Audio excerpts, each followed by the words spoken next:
nós temos o privilégio de acessar técnicas, caminhos, ferramentas, instrumentos para que você consiga descongelar uma memória transgeracional, ou biográfica, ou gestacional. Isso eu me sinto totalmente privilegiada, apesar de ter uma estrutura de vida baseada nos traumas que eu herdei e em tudo que eu fiz, que me deu muito trabalho emocional para eu conseguir elaborar, processar, entender que aquilo era uma memória, que eu fui me proteger, eu fui me defender, eu reagi a uma memória, emocionalmente falando. E aí é o nosso crescimento, aí é a nossa evolução. O que você vai fazer com tudo isso, ok? E isso é a nossa psicologia, não é a nossa biologia, a nossa fisiologia. Mas eu herdei tudo isso durante a gestação. E depois, na minha infância, eu fui vendo o meu pai reagir às impressões que ele herdou.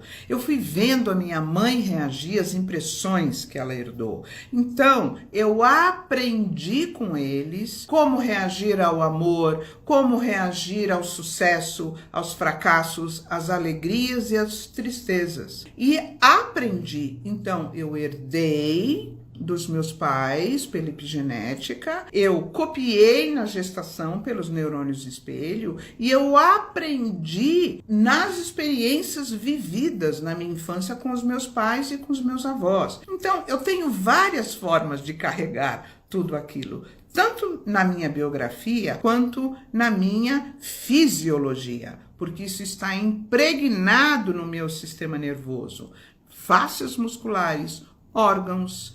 Tudo isso para te dizer que você herda conteúdos que não foram elaborados, porque não tinha caminhos, não era cultura, a única salvação do ser humano era a religião. Você tinha que seguir um sistema de crenças, porque então você tinha que doutrinar, você tinha que enquadrar os seus impulsos. Então você condicionava os seus impulsos, você reprimia os seus impulsos e você só permitia dentro de uma linha, porque se você saísse daquela linha, você ia se perder. E muitos não conseguiam se enquadrar. E aquilo vinha com uma força tão grande que ele simplesmente assumia e não olhava para o lado, né? De uma forma inconsciente, de uma forma improdutiva, insuficiente, não importa. Ele ia viver a vida dele porque ele não queria viver enquadrado. Então, ou você permitia um impulso que não tinha funcionalidade, né? Ou você vivia enquadrado dentro do que é certo, do que é errado. O corpo, guardando todas essas memórias, né?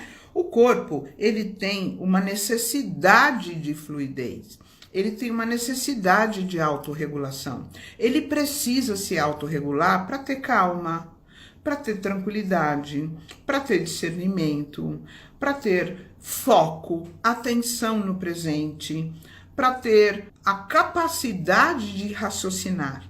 Senão ele sai da razão, ele não funciona no córtex, ele vai para o reptiliano e para o límbico e acessa as memórias. E aí a gente traz arquétipos transgeracionais de como o sistema familiar do pai lidou com o sexo, com o dinheiro, com a religião, com o afeto, com o vínculo, com a paternidade, com a maternidade, com o dinheiro, com a espiritualidade. Você traz um repertório, faz download e repete, e vive aquele repertório. O corpo, na nossa infância, carrega tudo isso. Só que, quando isso passa de uma capacidade, o meu corpo começa a sentir o peso daquilo. E quando eu sinto peso, eu sinto desconforto. As situações do presente, do seu dia a dia, podem te lembrar de algo inconsciente, você pode fazer downloads automaticamente. E quando você traz a memória, você traz a sobrecarga emocional da situação do presente, que está, por similaridade de conteúdo, está fazendo com que você faça um download e assim você traz um repertório que você nem sabe que carrega. O repertório que você traz sobrecarrega o teu momento atual. É um acoplamento de situações. E as memórias transgeracionais, as emoções difíceis que não foram elaboradas, que são emoções negativas, acoplam ao teu presente. E assim a gente sai do presente, dissocia, vai para essa memória e vive o presente na memória, com o óculos da memória. Por isso os condicionamentos. Começo a desenvolver sintomas emocionais e começo a desenvolver sintomas comportamentais, que é uma necessidade do corpo expressar algo que está inconsciente. Só que isso tudo vai para a base da minha personalidade. Eu não tenho consciência do porquê que eu sinto aquilo, da onde aquilo vem e muito menos como é que eu deixo de sentir. Então, em algum momento eu acoplei uma estratégia de sobrevivência para que eu deixe de sentir algo.